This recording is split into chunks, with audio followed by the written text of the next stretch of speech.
Anyway, ayun po. So kahapon, we had a short introduction of ano ito din, maingay ka. Ano maingay lahat? Nagkaroon po tayo ng discussion about wait, nadidistract ako. Nadidistract ba kayo? Lilipat lang ako. Ang ingay.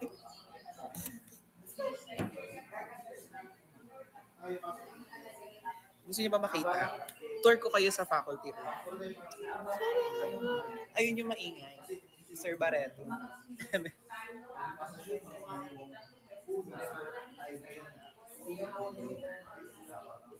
Ito tayo.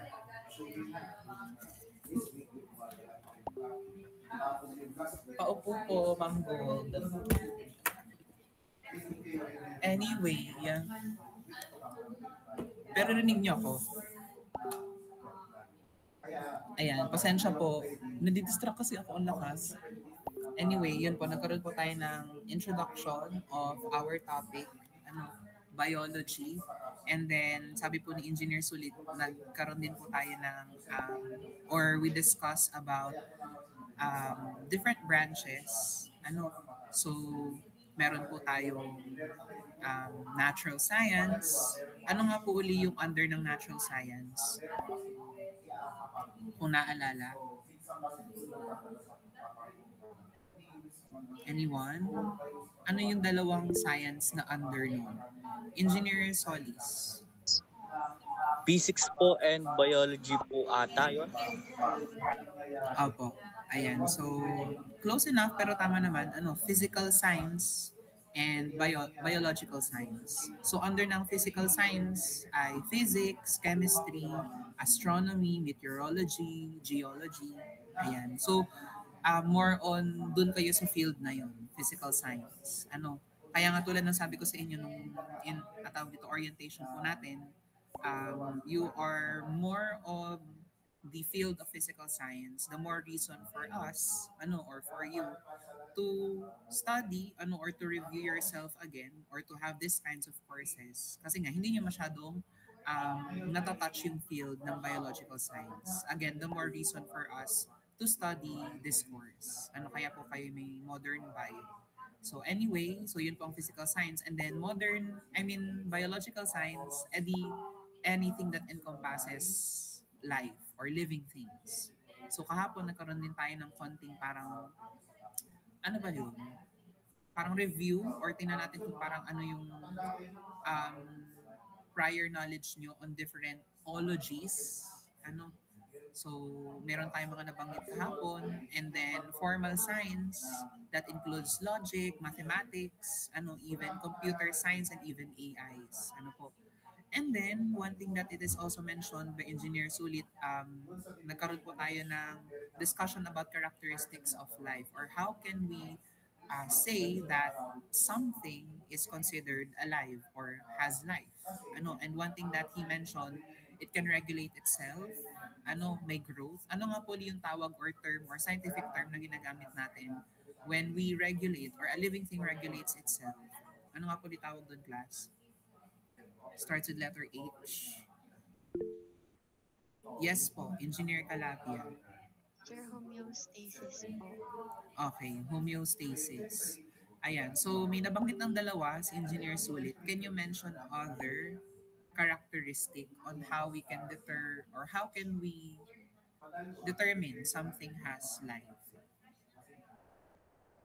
May meron ano yung mga naalala niyo pa kahapon?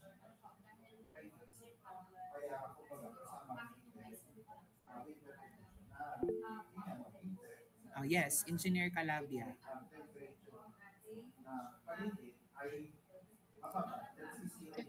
Adaptation to evolution po, cellular organization, growth and development, heredity, tapos yung homeostasis nga po, and then metabolism, reproduction, at saka po response to stimuli.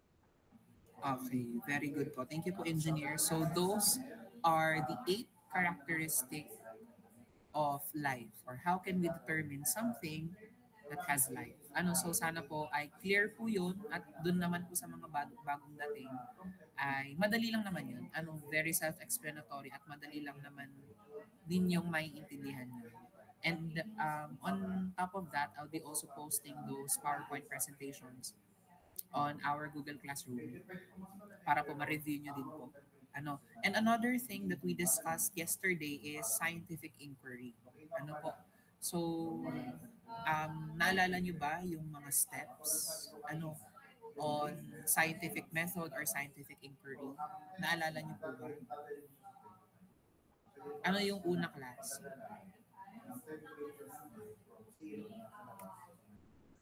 We need to determine what? Kailangan meron muna tayo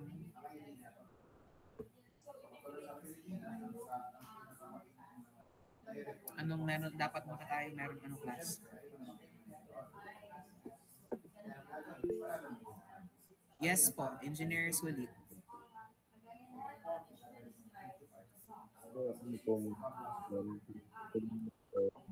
Then, yun po is observation. Yun po tayo ng specific. Then, after that,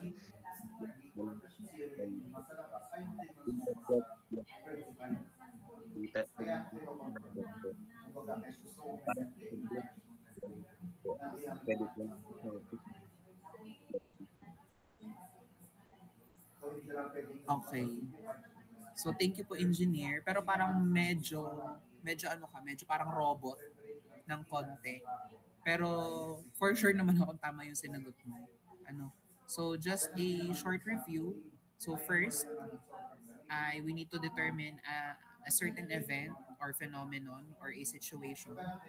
And then we're going to look at it if what is the appropriate approach. Are we going to use qualitative or quantitative? And we already know the difference between those two. And then after that, we must identify the problem. And then after that, we're going to formulate our hypothesis. It can be null or alternative. Pag may kung pinipredict ninyo na walang mangyayari, so it will be a null. Kung sa tingin nyo may mangyayari after those experiments, edi siya ay alternative. And then after that, we'll be having experimentation, and we also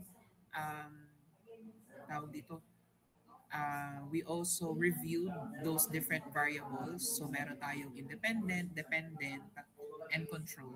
And then after that, we're going to gather and analyze those data after those experiments.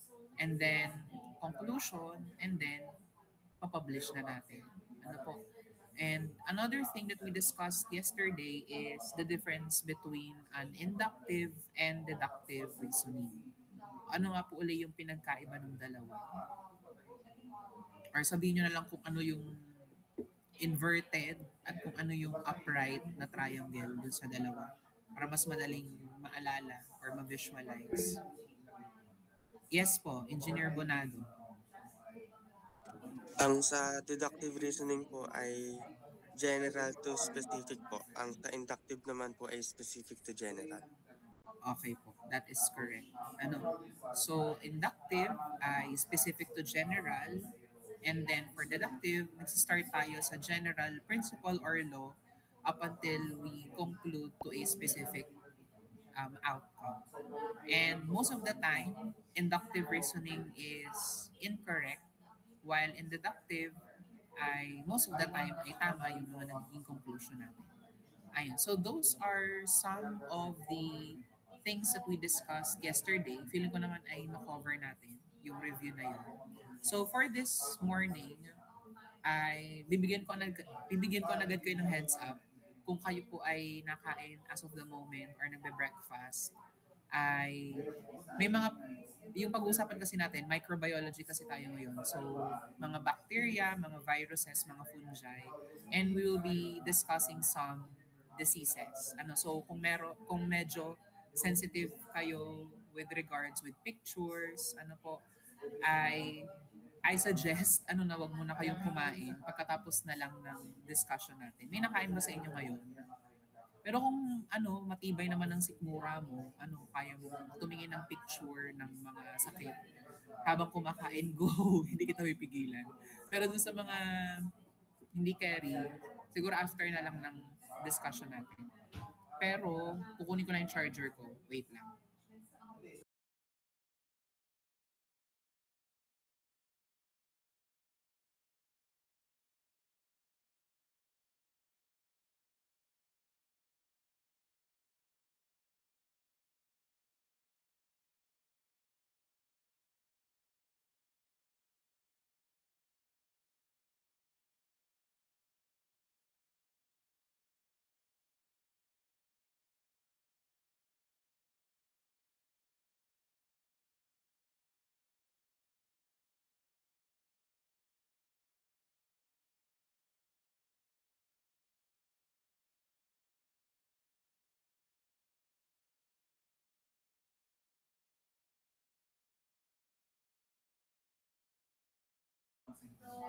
Ayan. So, naka-charge na siya. Ready na ba kayo, class, for our second discussion? Ready na po ba? Ready na ba kayo? Okay po. Ayan. So, before we proceed with our discussion, syempre dapat medyo kailangan may konting ano tayo. May konting pampagana. Ano? So, let's watch this video. Hindi mga sakit to, ha? Ano naman to? Balita naman to, guys.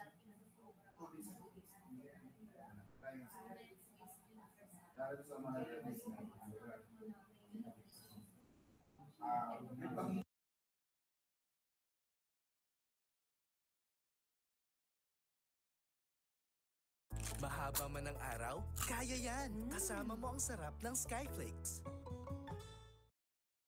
HIV kada araw noong 2014. Dumoble yan. Pinag-aaralan na ng Health Department na ideklara bilang National Public Health Emergency ang Human Immunodeficiency Virus o HIV.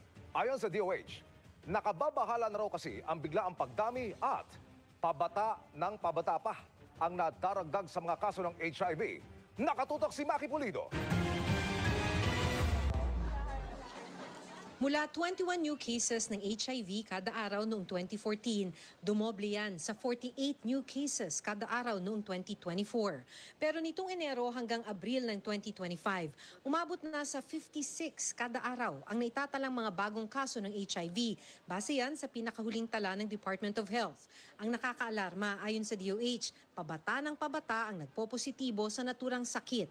May 500% increase daw ng HIV cases sa mga edad 15 hanggang 25. Sa datos natin, tayo na ang pinakamataas na new cases dito sa Western Pacific region.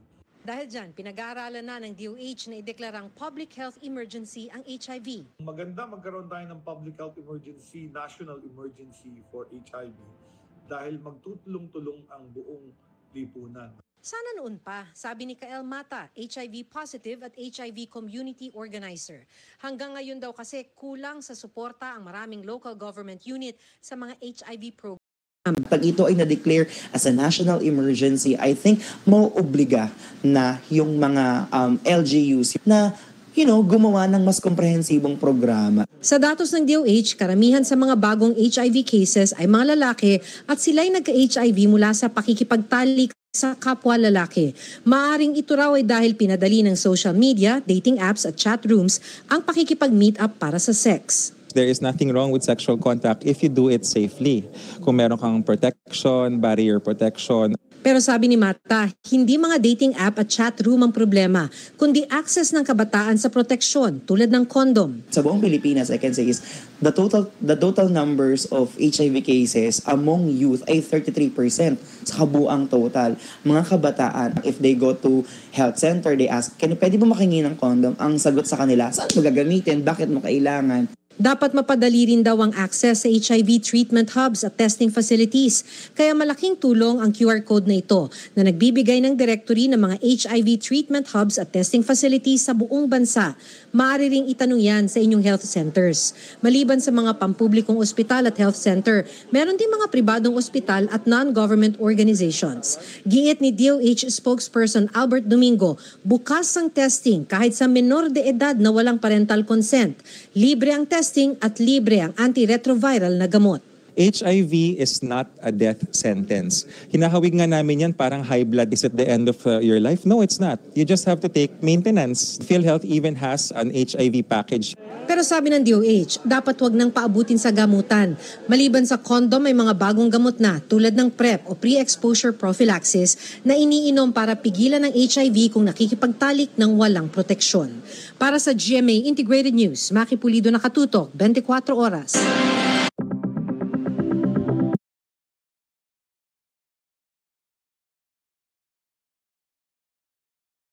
Ayan. So, yun yung unang balita natin about, total pag-uusapan naman natin ang bacteria, viruses, and fungi.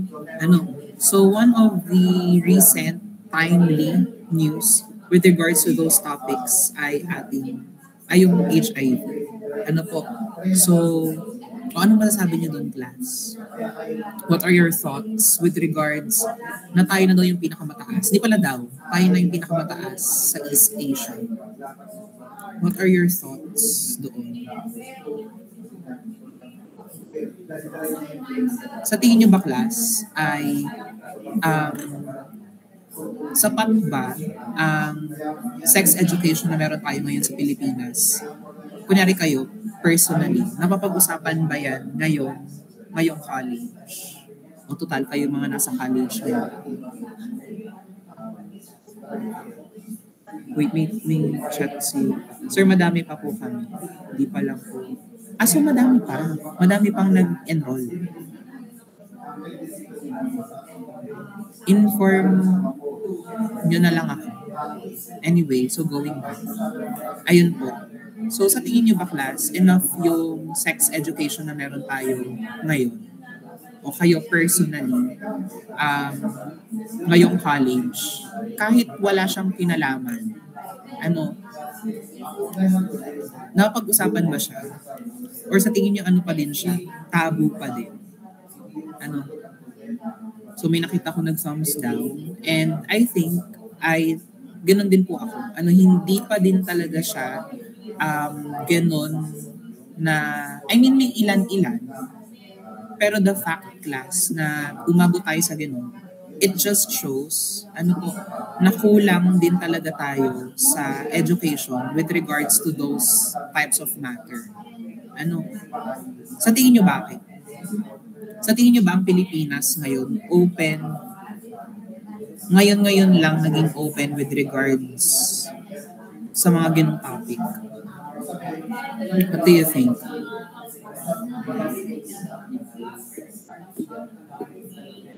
Class. Bago tayo mag-start ng discussion, ito naman yung kinalaman, pati it's relevant. And as your professor here in this type of course, ay dapat na pag-uusapan natin ito. Yun nga, kailangan natin ng we need to be educated and informed with this type of topics. Going back dun sa tanong ko, ano nga yung tanong ko, nalimutan ko din. Ayun, sa tingin nyo ba ang Pilipinas ay open na sa mga ganitong topic? Or sa tingin nyo medyo sensitive pa din? Anyone from the group, from the class? O total matatandaan na kayo, Diyos ko, mga third year na kayo. Anyone who wants to answer? Open na ba ang Pilipinas sa ganun?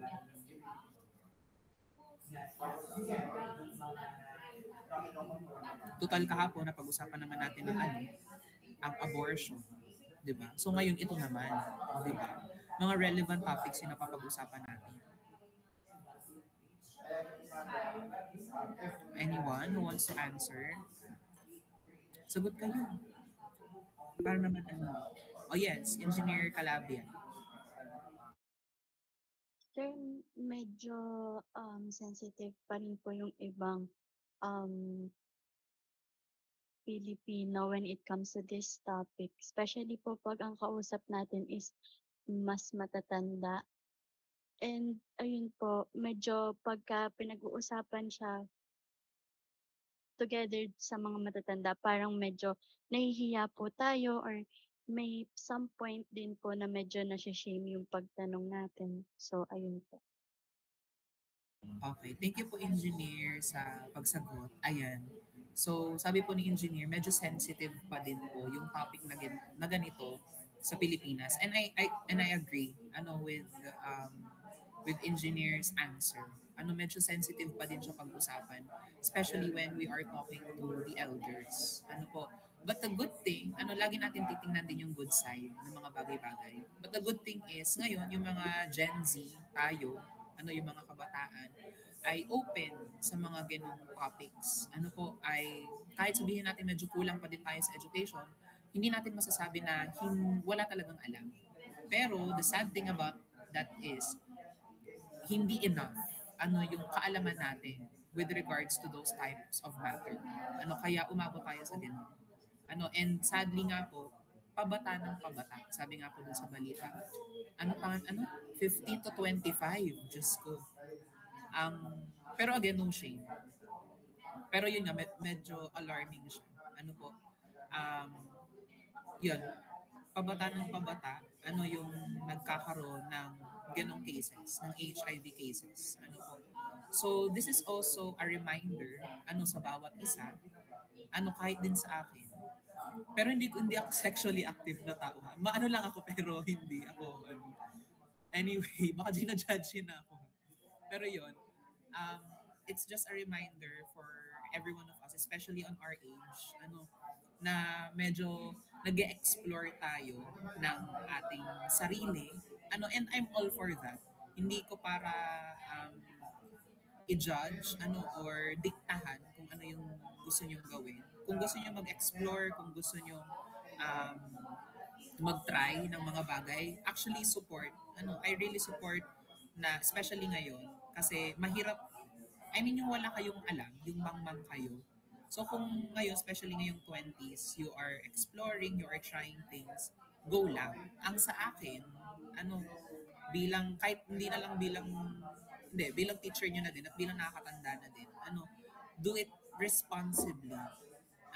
Do it very responsibly. Yun yung masasabi ko. For example, mag-iinom kayo, alamin yung limit nyo, or kung mag-engage kayo ng sexual interactions with other, be responsible. Kasi matatanda na din naman tayo.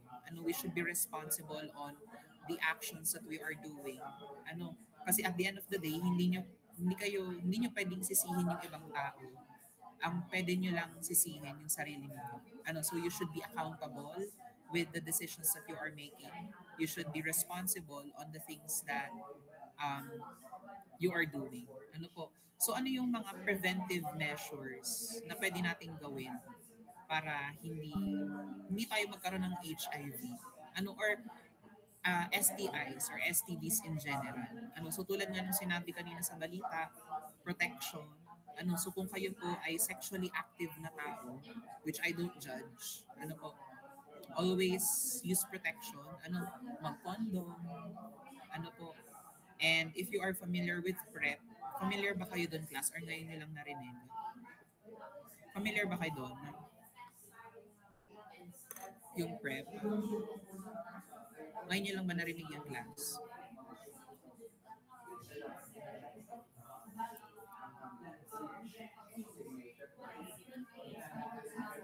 Or narinig nyo na yun?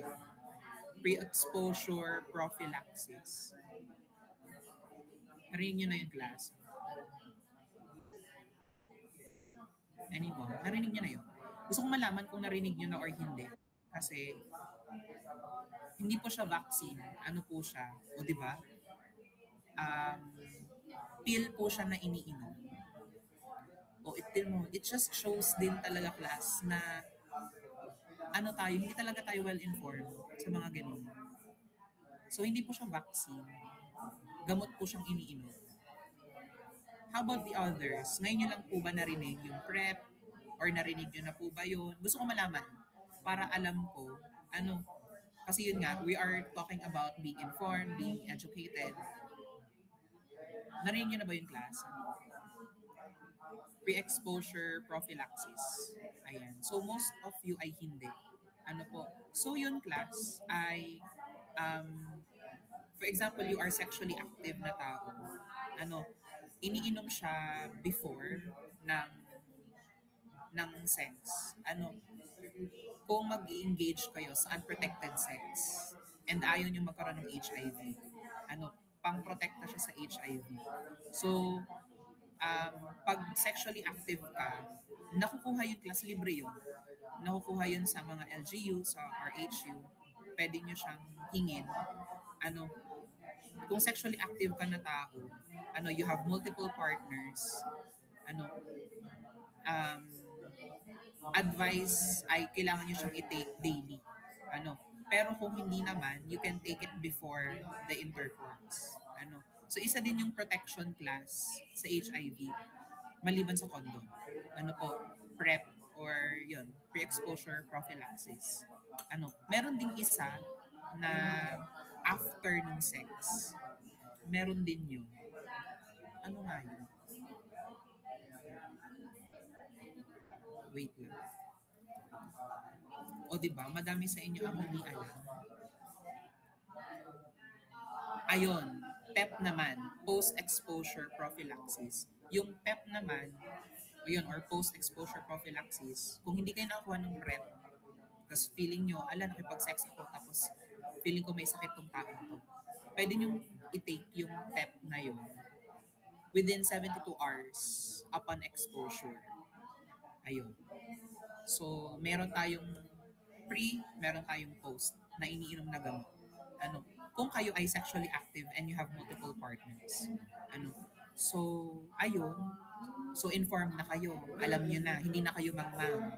Ano, so, ayun. And, especially ngayon class, hindi nyo alam kung sino yung pagkakatiwalaan na tao. Gets nyo yun? Naranasan nyo na ba yun? You cannot trust anyone that easily. Ano? So, for example, you are dating someone. Huwag niyong isasara yung conversation with regards to this type of topics. Ano? Kung gusto niyong, for example, hindi kayo sure kung safe ba tong taong to, baka may sakit to. Ano? Especially ngayon class, dahil nga ganun na yung nangyayari sa atin, hindi sa parang nang aano tayo ng judge or ano, yun, nang judge or parang maarte tayo or ano tayo, madire, hindi. It's for your safety. Ano, so if you're dating, especially, yun, if you're dating, huwag niyo tatanggalin sa conversation niyo yung mga ganitong topics. And tulad nga po nung sinabi sa balita, you can have yourself tested naman po. Kahit hindi kayo active, pwede din kayo magpa-test. Ayun, para lang siyang prick test. Parang may kit siya. Bakit ko alam? Kasi nagpa-test na ako. Ayun. At huwag kayo yung i-judge, negative naman ako kasi hindi naman ako sexually active. Anyway, ginawa ko lang yun para lang, kasi nga ganun, para alam nung, for example, you're dating, alam nung partner nyo na safe ka, na malinis ka.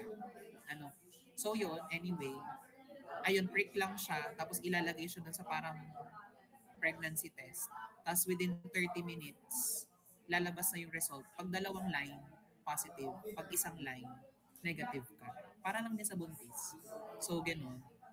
Siyempre, hindi ko naman kayo obligahin na magpa-test. Kasi medyo, kailangan, anonymous. Tapos pag nagpa-test ka kasi class, parang may counselor, nakakausap sa'yo. Tapos, ayun.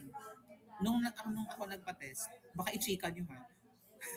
Hindi, para lang din inform kayo. And I'm setting an example din sa inyo class na hindi siya dapat maggawing tabu, or hindi siya dapat gawing parang kahiya-hiya. Kasi, ganito na yung nangyayari sa atin. So, ayun, nung nagpa-test ako, may counselor, tapos tinanong kung ilang partners yung meron ka or yung past relationships mo, ano, and then anonymous ka naman, hindi nila tatanungin yung pangalan. I mean, may tatanungin na pangalan, pero pang kanila lang. Tapos, meron kang pipirmahan, ano, and then, magpapatest ka na. Meron din isa pang way ng pagpapatest. Yung kasing prick class.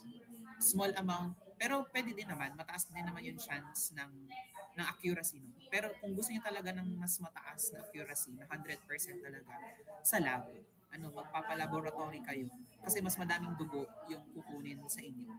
Tinry ko na din yun para din, ano, super duper sure. Ayun. And then, ano pa ba? Ayun, kung sexually active kayong tao, yun na lang yung hiling ko sa inyo. Be safe. Ano, alam ko naman na kayo yung mga nagdo-dorm, di ba? So, medyo madali, especially ngayon yung mga dating app. Ano, madali tayong magkaroon ng access sa iba't ibang tao na hindi natin kilala. And again, class, don't trust people easily. Ano, wag agad-agad kayong magtitiwala sa tao. Ano po? Kasi hindi nyo alam kung ano yung dala ng tao na yun. Ano? Tawag dito, maliban sa sakit, baka may ano pa yan. Ano pang trauma ang idala niyan sa inyo. Ano po? And then, not just HIV class ha, ano, even other STDs. Ano, kahit yan ay BJ lang, ano, kahit yan ay blowjob lang. Sinasabi ko to na, ano ha, pwede nyo pa din yung makuha. Ano, kasi di ba parang sinasabi, hindi nyo naman yan makukuha pag BJ lang. Ate, hindi. Pwede pa din kayong makakuha ng ibang STD. Ano, kahit walang penetration na nangyari, kahit BJ lang yan, or kahit blowjob lang yan, or oral sex. Ng HIV or STDs sa ganun, sa oral sex. So, on top of that talaga, class, ano na lang, maging monogamous na lang kayo. Ano, and kung hindi niyo talaga kilala yung tao, ano, get to know that person first bago kayo. Kasi ngayon parang ang dali ng, kunyari, ilang weeks pa lang kayo, tapos ate, nagbebembangan na agad kayo. Ate, like, ikalma mo yung pepe mo, di ba? Ikalma yung mga temtem nyo. Like, ate, kalma, di ba? Medyo may airvogue kasi ang mga tao ngayon, di ba? Iba yung libido ng mga tao ngayon. Pero, ano, a friendly reminder, wag agad-agad kayo magpapabembang. Pero again, I won't judge kasi human need naman siya. Ano, human need naman siya. So yun na lang, be responsible, be accountable on your actions. Ano po. So yun yung unang balita natin. Baka ipagkalat yung may HIV ako, susuntukin ko talaga kayo. Wala. Sinabi ko lang, shinare ko lang na nagpa-test ako para lang din kumbaga maging comfortable kayo na pwede din pala kami magpa-test. Ano, and I really encourage you to test yourselves din. Ano, kunyari kahapon, may mga pregnancy scare tayong mga nababanggit-banggit. Meron din may HIV scare din. Kasi class, pag nagpa-test kayo ngayon, kailangan nyo din uling mag-wait. Kung sexually active kayo, kailangan nyo mag-wait uli ng 3 months. Kailangan nyo magpa-test uli para maging sure. Kasi minsan, hindi agad yun nalabas, yung result na yun. So, kailangan nyo mag-wait uli ng 3 months, magpapatest uli kayo. Ano? And again, class, gusto nyo bang magkaroon na agad ng, kasi di ba sabi, treatable naman siya, yung HIV. Ano? Kaya lang siya nagiging AIDS pag lumala na. Pero yung HIV, treatable naman siya. I mean, ayun nga lang, may maintenance ka. Ano, ang pangit nga lang, ang batang to, maintenance ka na. Diba? Pati may ininom kang gamot, so mamaya masunog yung atay nyo. Atay ba ang nasusunog o kidney? Basta maaling dun sa dalawang masusunog. Kasi kakainom nyo ng gamot. Ano? So, ayun. Sinasabi ko to sa inyo, again, for us to be educated, ano, and to be informed in those kinds of topics. And kung may mga tanong pa kayo regarding doon, feeling ko naman very informed ako. Bading naman ako, di ba? Pati klasa, hindi lang sa bading yun nakukuha. Nakukuha din yun sa kahit mga heterosexual na partners. Ano, so hindi ko sinasabing bading lang yung ano. Walang gender na pinipili yan. Okay? So ayun, clear po ba yun? Yung first. Ang tagal pala nung ano na yun, pero carry lang. Kasi ano naman, relevant naman yung topic natin. So anyway, ito na yung ito na yung discussion natin. May kinalaman naman siya. Inuna lang natin yung balita. Total, again, timely and relevant naman siya. So, okay lang.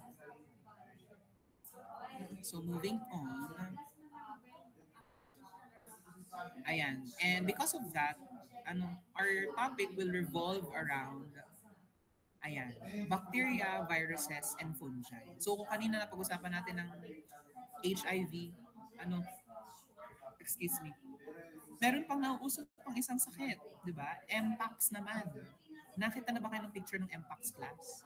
Ate, butas-butas. Nakakadiri, di ba? Butas-butas yung balat. Hindi ko kaya.